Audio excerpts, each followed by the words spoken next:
রাখাল মানুষ। তাহলে তার নাম হলো কেন বঙ্গী বিহারী ভক্তের কথা। ভক্তদিকে বিহারী রাম। মায়ের নাম মায়াবতী, বাবার নাম বিজয় ঘোষ। ঘোষ মানে গোয়াল। তাহলে গোয়ালের ছেলে বিহারী রাম। কেন তার নামটি হলো বঙ্গী বিহারী? ভক্তের কারণে। তাহলে ভক্তের কারণে দেখুন বিহারী রামে যখন 5 বছর বয়স তখন তার বাবা মারা গেল। মা লোকের বাড়িতে কাজ করে সন্ধ্যাবেলা বাড়িতে ফিরে অনেক আয়োজন করে মা ছেলে সেবা করে জীবিকা পালন করে। তো মায়ের কষ্ট দেখে সেই 5 বছরের শিশু বিহারী রাম বলছে, মা আমি কাজ করব। তার মা বললেন, বাবা এই 5 বছর বয়স, তুই এই 5 বছর বয়সে কি কাজ করবি? তোকে কে কাজ দেবে? বিহারী রাম বলছে, বাবু আমি তোমার কষ্ট সহ্য করতে পারছি না মা, কারণ তুমি কত কষ্ট করে লোকের বাড়িতে কাজ করে এনে তুমি আমার মুখের অন্ন তুলে দাও। আমি সেই অন্ন গ্রহণ করবো কেমন করে? আমি তোমার সন্তান হলেও আমার কি কোনো অধিকার করেছি নেই না? বুঝলাম বাবা, কিন্তু তোকে কে কাজ দিবে? কেন না আমি তো গোয়ালার ছেলে, আমি তোকে ঘরে যাবো। এইখানে গোয়ালায় অনেক বসি, নিশ্চয় কারো না কারো ভেনু আছে, সেই ভেনু আমি গোদাম করবো। দিলে আমার যায় না যে তাই একটু দক্ষিণা দেবো, সেইটুকু এনে তোমার হাতে তুলে দিয়ে আমার অনেক শেষ হবে। এই বলে বিহারী রাম চলে গেল। সারা গ্রাম ঘুরছে, কেউ কাজ করে। এইটুকু বয়সে বিহারী রাম কেউ কি কাজ দেয় না? কোন কাজ করতে পারবে? আজ কেউ দিল না। ফিরে আসছে, আস্তে আস্তে দেখা গেল দূরে বট বৃক্ষের তলে এক বাবাজি ভাগবত পাঠ করছে। তো সেইখানে কথা হচ্ছে, সমস্ত ঠাকুর ঠাকুর শাস্ত্রের কথা হচ্ছে। বিহারীরা দেখলো, আচ্ছা ওইখানে এত কেন এত ভক্ত কেন, দেখি তো কি হয়। আমি একটু গিয়ে দেখি। যে না গিয়ে পৌঁছেছে মা, সেই সময় সেই বাবাজি গোষ্ঠ মিলার কথা বলছে যে বৃন্দাবনে এখনো কৃষ্ণ আছে, কৃষ্ণের 9 লক্ষ ধেনু আছে, 34 জন সখা আছে। যেই না এই কথা শুনেছে মা, বিহারী রাম ছুটতে ছুটতে এসে মার কাছে এসে বলছে, মা গো আমার চাকরি হয়ে গেছে। চাকরি হয়ে গেছে? তো কে চাকরি দিয়েছে? তুই কি কাজ করবি? হ্যাঁ মা চাকরি হয়ে গেছে। কোথায়? তুমি জানো না মা, বৃন্দাবনে কৃষ্ণ আছে, তার সেখানে 9 লক্ষ ধেনু আছে, 24 জন সখা আছে। আমি সেখানে যাবো, যে কৃষ্ণকে বলবো, কৃষ্ণ তুমি আমার একটা চাকরি দাও, 24 জন সখা আছে, আর আমাকে তুমি নিয়ে নাও, 25 জন সখা হবে। কৃষ্ণ খুব দয়ালু মা, তুমি আমায় না বলবেন, চাকরি দিবে। এই বলে মাকে বলছে, মা গো যদি আমি চাকরি পেয়ে যাই, আমি যে শুনেছি পাঠক ঠাকুর বলেছে বৃন্দাবনে কৃষ্ণ আছে, তার 9 লক্ষ ধেনু আছে, 24 জন সখা আছে। আমি সেই পাঠক ঠাকুরের কথা মতো আমি বেরিয়ে যাচ্ছি না, যদি চাকরি পাই তো ভালো, নাহলে তোমার কাছে আমি আর ফিরে আসবো না। এই বলে সেই বিহারী রাম বেরিয়ে গেলেন। যে না বেরিয়ে গেলেন, পাঠক ঠাকুরের কাছে গিয়ে পায়ে নমস্কার করে বলছেন, ঠাকুর মশাই তুমি কাল বলেছিলে না বৃন্দাবনে কৃষ্ণ আছে, তার 9 লক্ষ ধেনু আছে, 24 জন সখা আছে। মাধব ঠাকুর মনে মনে করলেন, আহারে আমি এতদিন পাঠ করছি, আমার এই কৃষ্ণ কথা শুনে কারো মন ভক্তি হয় না, কারো বিশ্বাস যাবে না। আজ এই 5 বছরের বালক আমার এই মুখের কথায় এত ভক্তি, এত বিশ্বাস। এখন যদি ওকে বলি বৃন্দাবনে কৃষ্ণ আগে ছিল এখন নেই, তাদের কষ্ট করে আছে বাবা, বৃন্দাবনে কৃষ্ণ এখন আছে। তাহলে বলে ঠাকুর মশাই তুমি আমার ব্যবস্থা করো। ঠাকুর মশাই বলে ঠিক আছে, তুমি স্নান করে এসেছে মা। তাকে ঠাকুর দীক্ষা দিয়েছে। দীক্ষা দেওয়ার পরে বলছে, বাবা বিহারী তোর যা বিশ্বাস, কেউ কৃষ্ণের দেখা পাক আর নাই পাক, আমার বিশ্বাস তুই দেখা পাবি। তবে বাবা যদি কোনদিন কৃষ্ণের দেখা পাস, আমার কথাটা যেন বলতে ভিড় না। এই বলে চলে গেলেন বৃন্দাবনে। এইবারে যখন পথে যাচ্ছে, ফাঁকা জঙ্গল, কেউ কোথা নেই,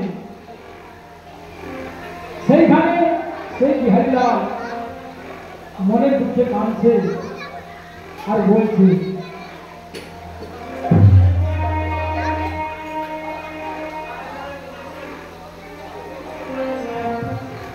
কিভাবে বলছেন ভগবানের নদী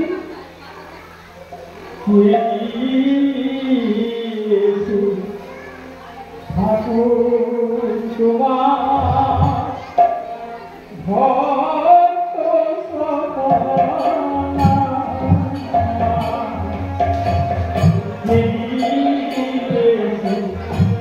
ঠাকুর তোমার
এইভাবে আমার বিহারী লাল ভগবানকে জানাচ্ছেন। তো ভক্তমন্ডলী মায়েরা একটা জিনিস সবাই জানেন, ভগবান সব সহ্য করতে পারে, দুটো জিনিস সহ্য করতে পারে না মা। সেটা হলো কি, একটি হলো অহংকার আর একটি হলো ভক্তের নয়নের জল। এই দুটো জিনিস ভগবান কখনো সহ্য করতে পারে। তাহলে ভক্তের সেই নয়নের জলে কান্না ভগবানকে থাকতে পারে?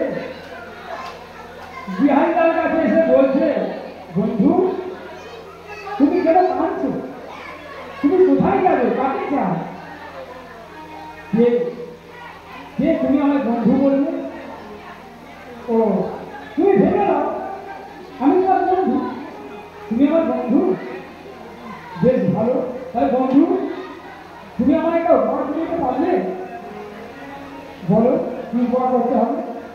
না আমি শুনেছি বৃন্দাবনে কৃষ্ণ আছে, তার নাকি নবলক্ষ ভেনু আছে, 24 টাকা আছে।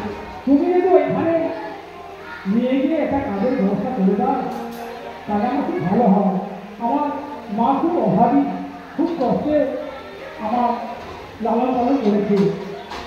মা এক এক সময় একবার খেতেও পারে না, তাই আমি তার কাহিনী শোনাতে দিয়েছি। দেখুন ভক্তমন্ডলী মায়েরা, ভগবান না ধরা দিয়ে ভক্তকে ধরতে পারে? সামনে কথা বলছে কিন্তু বুঝতে পারে না যে উনি ভগবান, সে যে বন্ধু বলেছে। ঠিক আছে চলো। ভগবান ভাবলেন